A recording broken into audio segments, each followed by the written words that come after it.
இறைத்தூதர் ஸல்லல்லாஹு அலைஹி வஸல்லம் சொன்னார்கள், இறைவன் மீது வைக்க வேண்டிய நம்பிக்கையை நீங்கள் உறுதியாக வைத்தால் எல்லா நேரங்களிலும் என் இறைவன் மீது நம்பிக்கை வைக்கிறேன், அவன் எனக்கு போதுமானவன். இன்றைய கஷ்டத்தை நீக்குவதற்கு அவன் எனக்கு வாக்கு கொடுத்திருக்கிறான். அவனுடைய பாதையில் நான் முன்னேறுகிறேன். அவனை நோக்கி இந்த கஷ்டத்தையும் இந்த சிரமத்தையும் இந்த இருளையும் இந்த சோகத்தையும் என் இறைவன் நீக்குவான். அவன் நாடிய போது இதைவிட சிறந்த ஒன்றை எனக்கு கொடுப்பான் என்று இழப்புகளையும் நஷ்டங்களையும் ஏமாற்றங்களையும் அவதூறுகளையும் அவமானங்களையும் பற்றி கவலைப்படாமல் கண்ணியத்தையும் வெற்றியின் பாதையிலும் பயணிக்கக்கூடிய ஒரு மனிதன் இறைவன் மீது நம்பிக்கை வைத்தால், இறைத்தூதர் சொன்னார்கள், ஒரு பறவைக்கு இறைவன் எப்படி உணவளிப்பானோ அது போன்று உங்களுக்கும் உணவளிப்பான். அவ்வளவுதான்.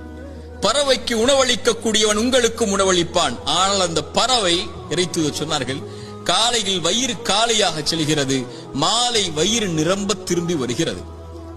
அது காலையில் பசியாகத்தான் போகிறது. ஏன்? அது கூட்டுக்குள்ளேயே உட்கார்ந்து கொண்டு எனக்கு இறைவன் இந்த கூட்டில் உணவளிப்பான் என்று எதிர்காலத்தை பற்றிய பயத்தோடு உட்கார்ந்து இருக்கவில்லை. கிளம்பி செல்கிறது இறைவன் உணவளிப்பான் என்று. மாலையில் வயிறு நிரம்ப வருகிறது.